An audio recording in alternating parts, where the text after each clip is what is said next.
Hello po mga kapatid.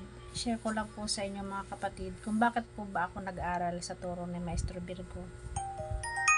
Nag-aral po ako kasi nung time po na may sakit po yung isa kong kapamilya, naghahanap po siya ng manggagamot kasi matagal po siyang dumaranas ng sakit at iniisip niya ito na ito ay sakit espiritual. Sinabayan po ng sakit espiritual yung sakit niyang physical. Kaya nung panahon yun, year 2020, magpapatulong po siya sa akin na maghanap daw po kami ng manggagamot, mga kapatid. Sa awa ko po sa kanya, nagdasal po ako nun sa ating Panginoon na, Ama, sana po maging isang manggagamot po ako para hindi na po kami maghahanap ng manggagamot para sa aking pamilya, sa aking sarili, sapagkat pinagdaanan ko rin po mga kapatid na palagi po rin akong binibigyan ng sakit espiritual.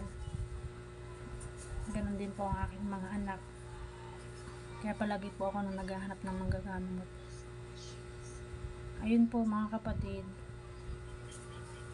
pipray po ako sa ating Panginoon Diyos at ibinigay niya nga po sa akin si Maestro Virgo. Marami po siyang ibinigay sa akin mga kapatid.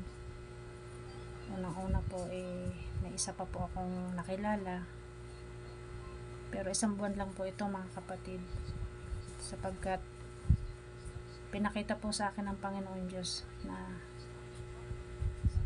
may tanong po ako kung bakit hindi ko nakikita doon sa una kong nakilala mga kapatid.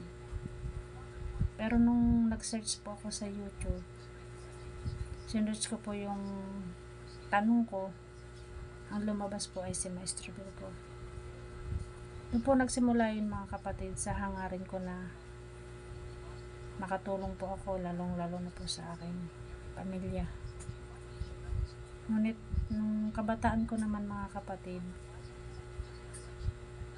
gusto ko na rin po na, sabi ko nga, parang masarap maging parang katulad sa TV ba, mga superhero na mga nagliligtas ng mga inaapi.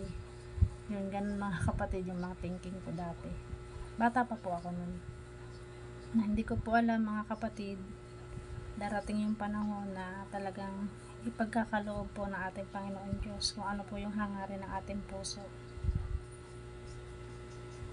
Kung alam po ng Panginoon Diyos kung kakayanin natin ang lahat ng pagsubok, sapagkat pagkatapos po ng mga pagsubok, binibigay niya po kung ano po yung reward natin mga kapatid.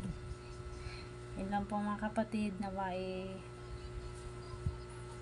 nagustuhan nyo po na lahat po ng mga binabahagi ko totoo po yun, nangyari po sa buhay ko, at totoo po ang ating Panginoon Diyos.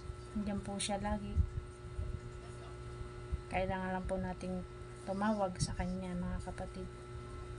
Salamat po, God bless po sa inyong lahat. Bye po.